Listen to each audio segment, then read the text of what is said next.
let me start with a difficult question. What if the child we see in a charity campaign is not a real child?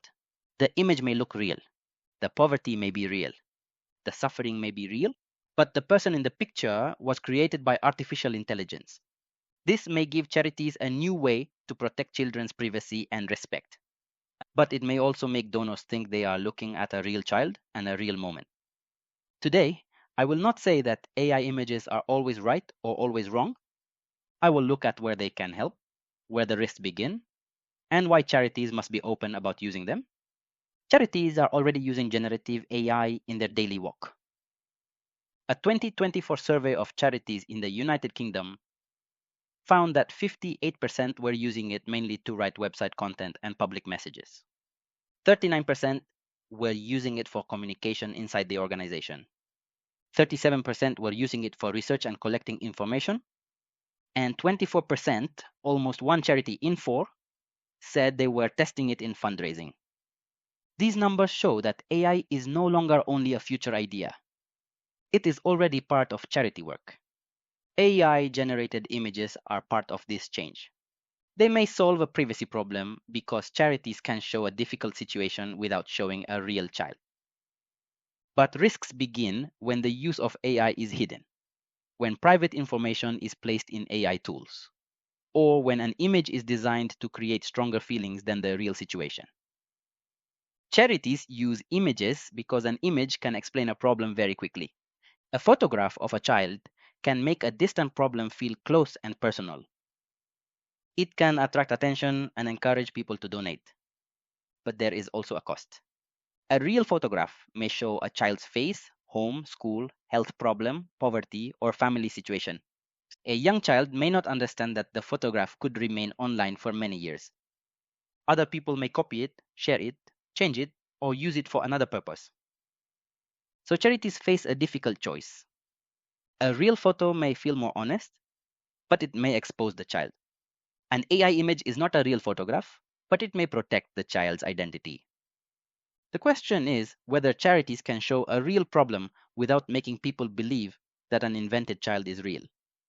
Charity Right provides school meals for children in poor communities.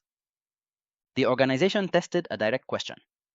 Would donors react differently to a real photograph and an AI-generated image?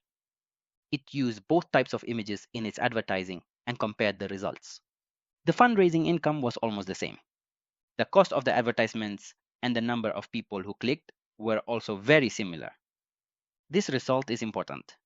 It suggests that an AI image may support fundraising without using the face of a real child. But the fundraising result did not answer the question of trust. When Charity Right later told people that it had used AI, opinions were divided. Some people supported the idea because it protected children and saved money. Others felt that charity campaigns should use real photographs of real people. So the two images may produce similar donations, but they may not produce the same level of public trust. Charity Right made an important decision after the test. It did not keep the use of AI secret.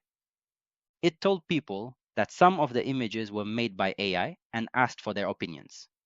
Some people saw this as a useful way to protect children. Others felt uncomfortable because fundraising depends strongly on trust. This case teaches us something important.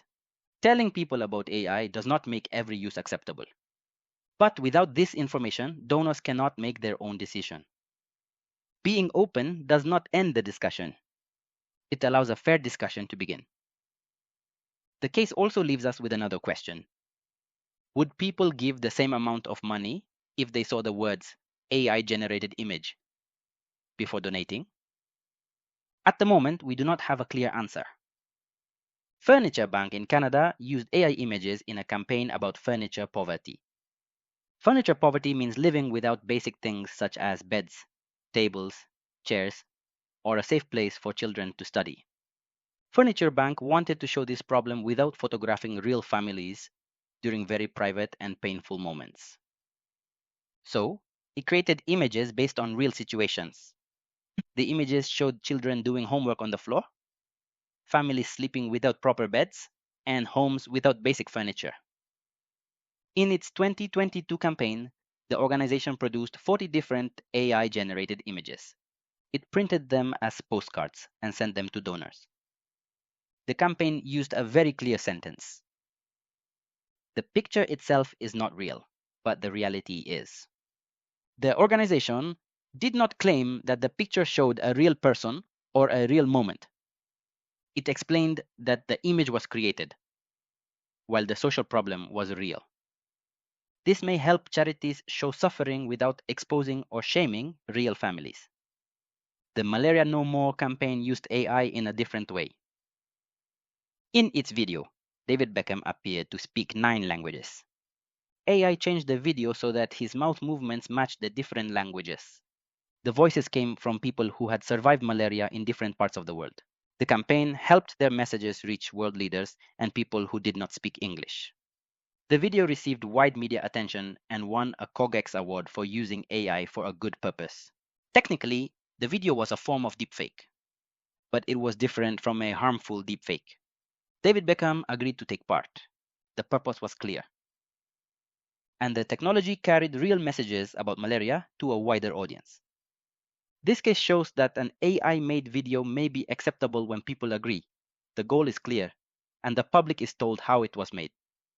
With children, however, agreement is more difficult, and the level of protection must be higher. The risk does not begin only when the public sees the final image. It may begin much earlier. First, the charity collects the story of a real child. This story may include hunger, illness, disability, losing a family member, leaving a home, or living in poverty. Second, a staff member may enter these details into an AI tool. If the tool is public or not well controlled, private information may leave the organization's safe system. Third, the AI creates the image. The image may make the suffering look worse than it really is. It may also repeat unfair ideas about poverty, race, nationality, or disability. Finally, the charity publishes the image online. After that, other people may copy it, change it, and use it in ways the charity cannot control. Removing the real child's face does not remove every risk. Sometimes, the details of the story can still identify the child. A child's story is private information. It should not be treated only as material for a campaign. AI images may be useful when 3 conditions are met. First, protect the child. A charity should not upload a real child's photograph, address, medical record, case file, or detailed private story into an open AI tool. It should also avoid creating an image that looks very similar to a specific real child. Second, stay truthful. The image should show the real nature of the problem. It should not make the child look thinner, more afraid, or more helpless, only to create a stronger emotional reaction. Third, tell the audience clearly. The charity should say that the image was made by AI, that it combines different real situations, or that it does not show a real child. These 3 conditions do not solve every problem, but they help us see the difference between protecting privacy and unfairly controlling people's emotions. The main limit should be respect. If an image must shame a child or family to get attention, it should not be used. The notice should be clear, visible, and easy to understand.